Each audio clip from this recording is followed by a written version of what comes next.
G'day, it's Trev, and guess what's arrived in the mail? My Airac hoodies from a mate Airac. And check this out, I don't know if you can see this. I got 001 and my daughter, she's got 001. So that's my one in the extra large. So look at this. Eric sent me the 001, the first one in the series. And for my beautiful daughter, whose name's Georgia, remembering that Eric's from Georgia as well, she's got 001 as well. And Eric's kind enough to send me some, where are they? Some Mr. B shirts for my nephews. How cool is that? G'day, it's Trevor Andre. So, let's talk your basic farm 22 survival rifle. So this is what's known as a JW15. It's outdoor arms, so it's known as the Norinco JW15. Now they've got the outdoor arms on it.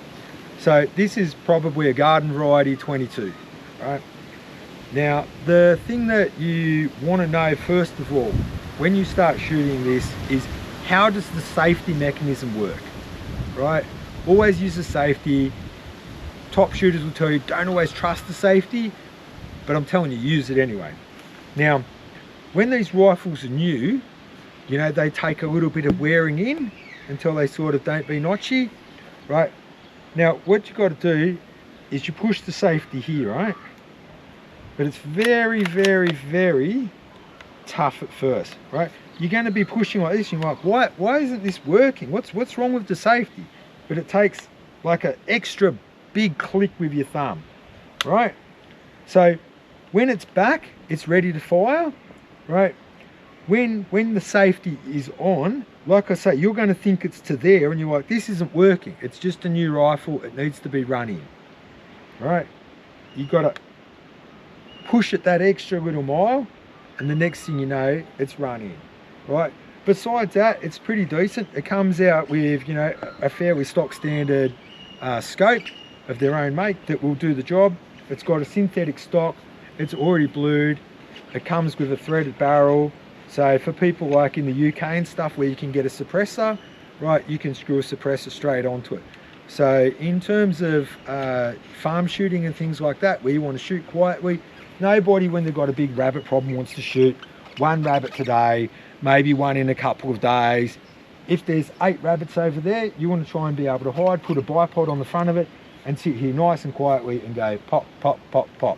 So in Australia, where we don't have access to things like suppressors, what you're going to do is you're going to want to run quiet bullets, right? The most amazing thing is there's one that you can't forget, and it's called CCI quiet. They're the quietest bullets you get. They're not silent, but because they don't break the sound barrier, like Winchester Super X's or anything like that, it's much quieter run. Something like this is going to cost you about $600. Out of the box, you're going to need to zero it in. Things you're going to want to know is how to adjust it left and right and up and down, right?